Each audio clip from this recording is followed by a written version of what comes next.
2015 ba ma doog a falu dama ko yóbbu 1 million conseil bi yëpp naan ma 1 million waaw man la 1 million ASC bu nekk muy juróom-ñaari million ñu ne ma nag ASC yi amuñu njëriñ parce que duñu liggéey duñu def set setal duñu jàppale école yi ñoom daal football la ñuy def après xëccoo xeex sànnante xeex man leen non su ma leen joxee 1 million tenir leen discours dinañ changé malheureusement changé wu ma wàññi ko def ko 500000 ren nag nee nañ ma dañoo bëgg ma yokkaat ko man leen boo leen bëggee ma yokkaat ko jële ko 500000 yóbbuwaat ko déwén 1 million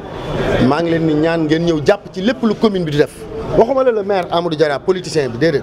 mais le maire de la commune action de développement yi ñuy def maa ngi ciy xaar ASC yi conseil communal bi nee na dina ma ci fekk si te ASC yi bokk nañ ci conseil communal de la jeunesse mais gisuma ñuy def activité culturelle yi daaw jéeg Daaru Xudoos ba mu ko defee dama yëkkatiwaat 540000 jox Gelawaar daaw ba mu ko defee dama yëkkatiwaat 1 million jox ko bu bokkul ak seen 500000 kon kay man ASC bu liggéey yem ci football kese ma jox la 500000 ASC bu weesu football di animer quartier bi di def affaire cosaan affaire culture affaire cadre de vie affaire environnement di gérer sécurité bi pour def ay brigade de vigilance pour que violence bu mu am foofu agression bu fa am ASC yooyu dama leen di dollil lu tolloog wala lu ëpp li ma leen jox